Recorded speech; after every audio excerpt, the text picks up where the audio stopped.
Le gisant 2, vie bloquée, deuil bloqué. Alors, c'est un livre, c'est pas le gisant, la suite du gisant, même s'il s'appelle Gisant 2. Il y a un paragraphe, c'est le paragraphe numéro 13 qui est spécifique au gisant, mais j'ai voulu faire un travail, grâce au livre du syndrome du gisant, sur les deuils. Et j'ai je dirais, une affinité ou une affection particulière avec ce thème, puisque quand j'ai passé mon examen pour être psychosomaticien à l'hôpital de Montpellier, à la faculté de médecine de Montpellier, il y avait 3 questions, une question sur 12 et 2 questions sur 4. Et la question sur 12, c'était les deuils. Et je crois que j'ai eu mon examen grâce à, entre autres, à l'épreuve que j'ai rendue sur les deuils. Pourquoi? Comme j'étais, je dirais sans le savoir, très sensibilisé, puisque moi, je vous ai dit, sur le syndrome du gisant, j'ai dit deuils bloqués, familiaux, qui m'ont, je dirais, un petit peu pris les boyaux de la tête pendant un certain nombre d'années. Et grâce à tous ces livres, ça m'a permis moi-même, dans ma thérapie personnelle, mon évolution personnelle, de faire le tri avec tout ça. Et donc, j'ai voulu écrire un livre sur les deuils. Qu'est-ce que c'est qu'un deuil? Les deuils réels, c'est-à-dire la perte réelle de quelqu'un, un enfant, un père qui meurt, une mère, etc., ou un ami, mais aussi, surtout, les deuils symboliques. Et donc, j'ai commencé à écrire, et là, au cours de l'écriture, et c'est la magie de l'écriture, parce que, mais bon, c'est la magie aussi de l'inconscient, c'est-à-dire que sans, comment dire, se vanter, je peux pas, parce que c'est quelque chose que nous avons tous, puisque un deuil, c'est quelque chose d'universel chez l'être humain. Donc, c'est uniquement révéler le fonctionnement inconscient de notre inconscient, je dirais, collectif d'êtres humains. Et donc, le thème du deuil est un thème très important puisqu'il peut bloquer toute une vie.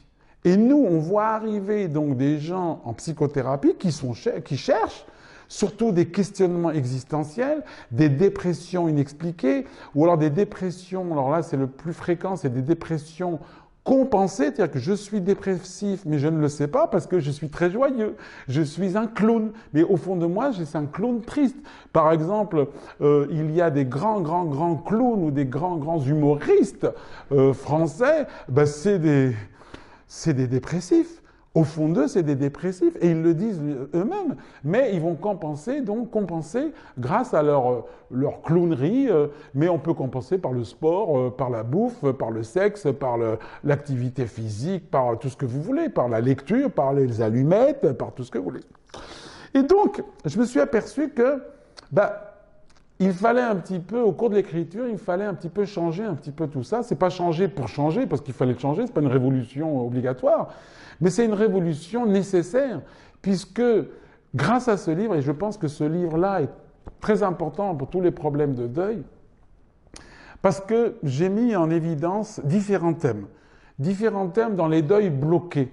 Alors, on a vu par exemple le deuil du premier grand amour dans les désordres amoureux, mais il y a un deuil en cache un autre. Quelquefois, j'ai des réactions un peu assez fortes, qui sont inexpliquées, disproportionnées par rapport à ce qui s'est passé. Mais pourquoi? Parce que ce qui s'est passé, ça a permis d'ouvrir les vannes de la tristesse, de la dépression, de la colère, etc., d'un autre deuil qui a été complètement inhibé, qui a été occulté. C'est le coup classique. Quand mon père est décédé, j'ai pas versé une seule larme. Quand mon frère est décédé, ou ma sœur, ou mon copain, j'ai pas versé une larme. Mais peut-être que je perds mon chat, et mon chat, lui, c'est pas le chat, mais c'est le chat qui a compensé cette perte. Et quand je le perds, je relis inconsciemment, etc. Donc il y a ce thème-là.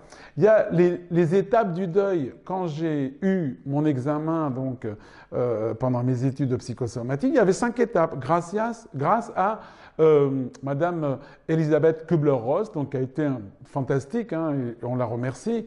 Et il y avait 5 étapes et finalement j'en ai trouvé, moi j'en ai mis 9, mais c'est pas que j'ai voulu en ajouter, c'est que j'ai appelé ça les 9 étapes cliniques du deuil. C'est-à-dire que au niveau pratique, par exemple, il y a une étape, c'est l'explication.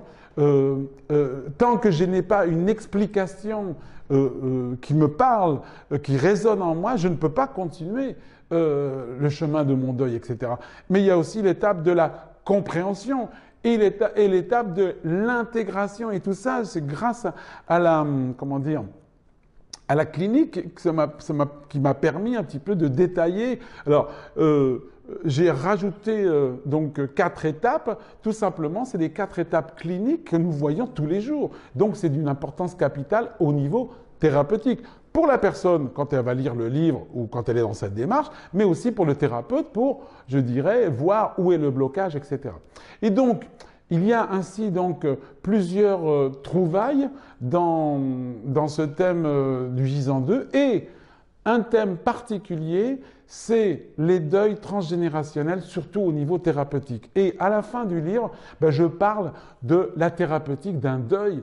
Qu'est-ce que c'est qu'un deuil au niveau thérapeutique? Comment on peut faire? Les différentes techniques qu'on peut utiliser pour pouvoir, je dirais, avancer et peut-être tourner la page. Alors, je vous rassure, il y a une chose très importante quand on vit le décès de quelqu'un, un deuil réel et même un deuil symbolique, une grosse séparation, on n'en fait jamais le deuil. On ne peut pas faire le deuil.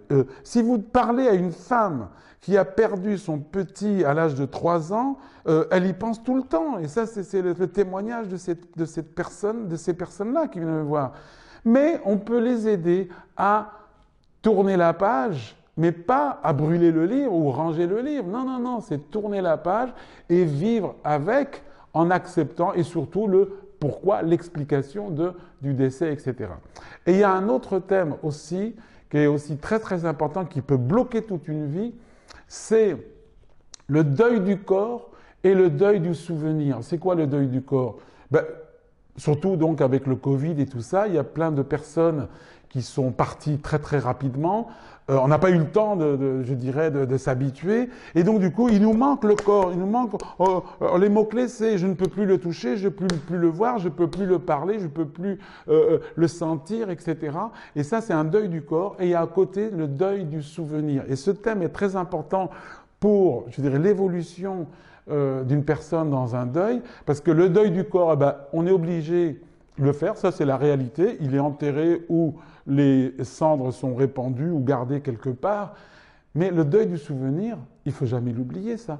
Donc, moi, j'autorise mes patients à garder le souvenir et je leur dis surtout pas, il faut oublier le défunt. C'est pas possible, ça, ils sont complètement faux. Non, c'est garder le souvenir en pleine conscience avec la réalité. Et ce livre-là, ben, petit à petit, il a fait son petit chemin. Et c'est devenu, je dirais, un des autres piliers, je dirais, des éditions Béranzel, comme si finalement les piliers, c'était les désordres amoureux et les morts.